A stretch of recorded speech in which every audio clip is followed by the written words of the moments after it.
Fit in 10 Nation. It is day 31 of the Fit in 10 challenge. And somebody last night asked me about calories in MyFitnessPal, and they don't add up. And I thought I'd mentioned this before, but I'm going to mention it again. MyFitnessPal does not add up calories 100% accurately.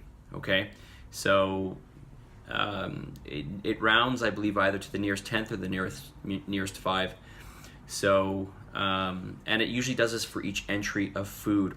It's either each entry of food or each meal.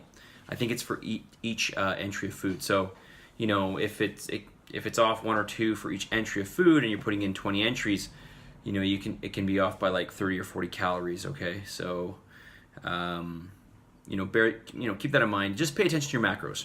All right, don't pay attention to your calories. Pay attention to your macro accounting. That's why I want you to use the app, not for your calories. I just give you your calories just so you guys know, because people want to know what their calories are. So, generally speaking. Okay, this person asks, is there a different strategy for working out to gain bulk and increase muscle size versus working out to get more toned without necessarily gaining bulk? Okay, well, first I want to say that there really is no such thing as bulk. Okay, what bulk means is either you're gaining fat or you're gaining muscle and fat. All right, so you know, like typically when people go on a bulking phase, they're just over consuming calories and they're lifting weights. So they're getting stronger, they're putting on some muscle mass, but chances are they're putting on more fat than anything. Okay, so that's in essence what bulking is. So the question is there a strategy for working out to gain bulk and increase muscle size? Yes, just eat like crazy and lift weights. You'll bulk, okay? That is, you'll put on muscle and you'll get fat. Versus working out to get more toned. Okay, if you really want to get toned, honestly, you need to lift with heavy weights. Heavy weights build your deepest, most forceful fibers. These are actually the biggest fibers. These are the fibers that actually have the capacity to gain the most size. And as a result, they're going to give you the most density. Okay, the muscles are going to look the most dense, and that's what toned is. It's that kind of hard look. Okay, now obviously that comes along with loss of body fat. You can have very hard muscles, but if there's a bunch of fat overlying it, then you're not going to see it. So obviously there has to be your body fat levels have to be at a reasonable level. Okay, reasonably low.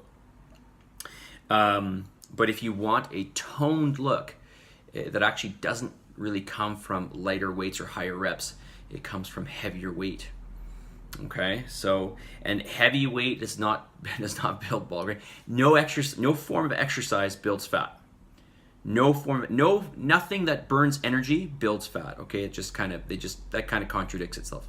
So there's no such thing as lifting heavy and getting fat. What you tend to see with people like football players or sumo wrestlers would be an extreme example, because sumo wrestlers actually work out quite a bit.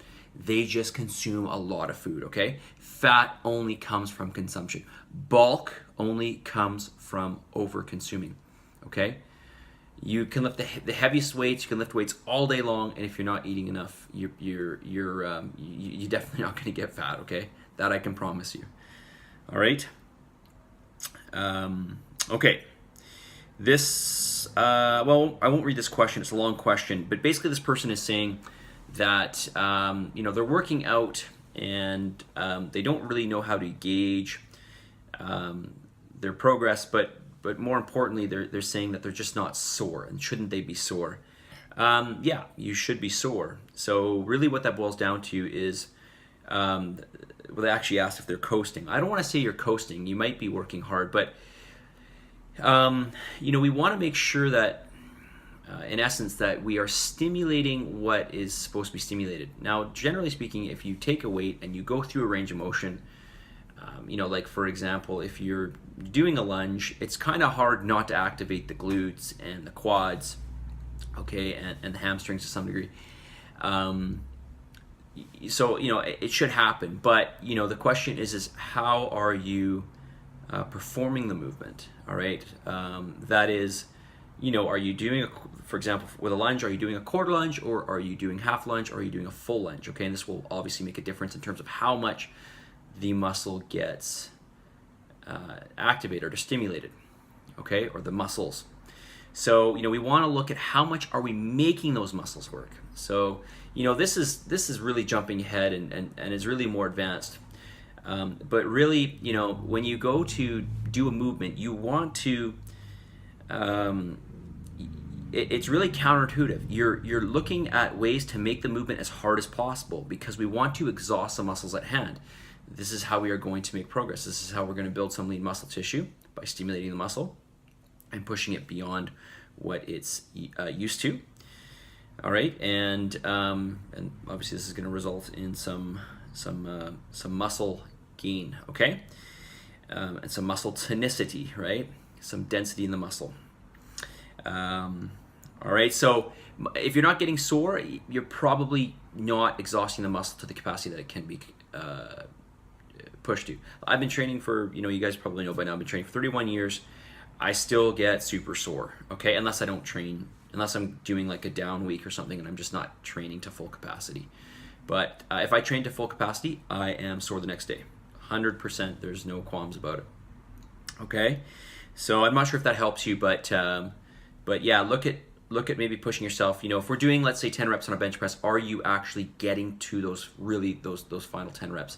And taking advantage of the mechanics, full range of motion, and the style of execution, right? Like your tempo is something you want to look at too.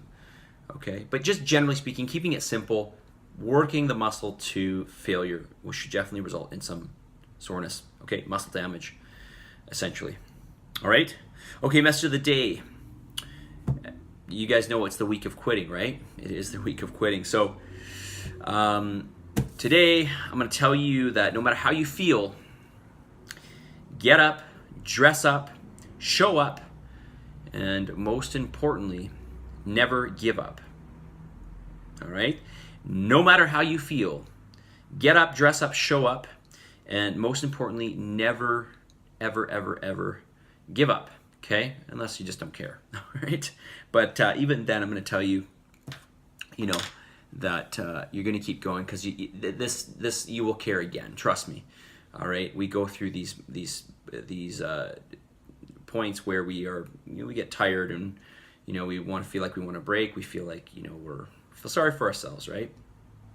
Don't feel sorry for yourself. Remember your goal at hand and stick to it, right? This is another important aspect of building your confidence is fulfilling the promises that you make to yourself, proving to yourself that you can do it. Okay, this is a very, very important aspect and leads into greater things in your life. All right, so no matter how you feel, get up, dress up, show up, and most importantly, never, ever give up. All right, we'll talk to you guys all soon. Day 31, we are approaching the halfway point. Can you believe it? Crazy. Submit, commit, you guys, and I'll talk to you soon. See ya.